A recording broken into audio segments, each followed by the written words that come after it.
So could you tell us a bit about the history of the museum? So the Perez Art Museum used to have a different name. It has been in existence for, I believe, maybe close to 2 decades, but it has been known as the Perez Art Museum since, I want to say, 2011 or 2012.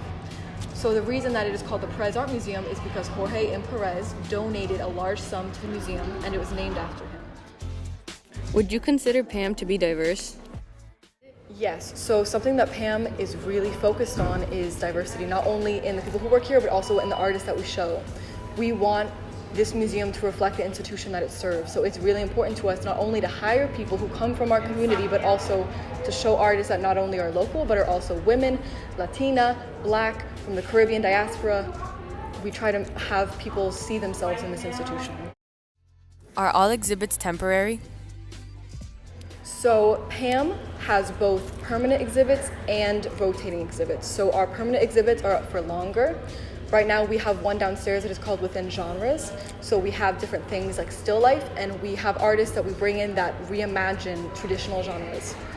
And then upstairs we have a new exhibit about soccer in Latin America.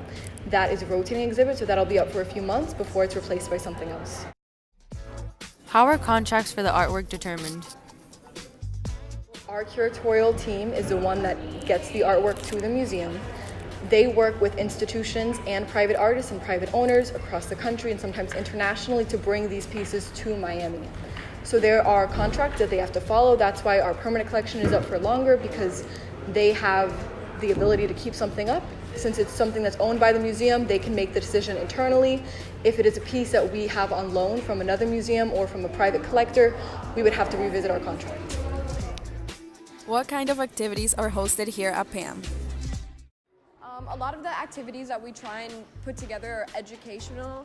Like, we try to make it as interactive and open to the community as possible, but we also like to keep it fun.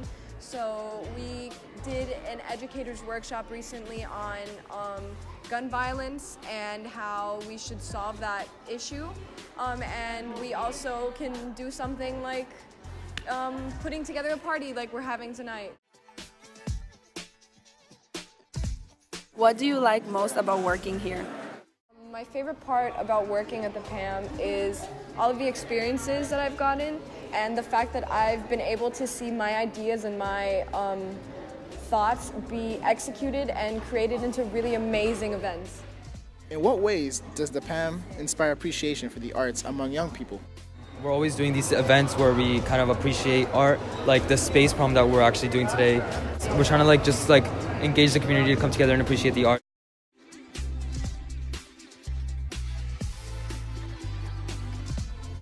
The museum has made many transitions. Perez Art Museum originally started in 1989 as a Center for the Fine Arts in downtown Miami, and then turned into Miami Art Museum in 1996.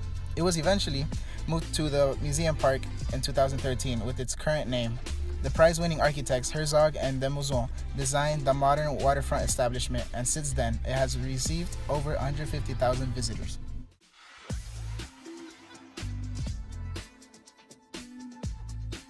There is an exhibit named On the Horizon, which features multiple Cuban artists like Alexander Arecha and Teresita Fernandez. The exhibit works to help PAM represent its cultural and geographical location. For example, Joan Capote's Island Seascape is a 2012 piece made using oil, nails, and fish hooks. The work is inspired by the term Iron Curtain and depicts the isolation Cubans face, using the sea as an iron wall. Overall, in our visit to the Perez Art Museum, we discovered how the arts can not only unify local communities, but also provide a deeper understanding of other cultures and the issues they face.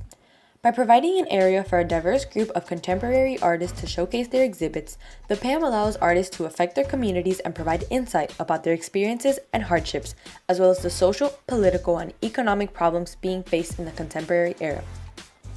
The museum makes a tremendous effort to represent the Miami people through its artists and its audience, catering to any age bracket and cultural background, ranging from its arts and crafts to its seasonal exhibitions. It was an enlightening experience, and we hope it remains such a hardworking, diverse institution and continues to represent the Miami community.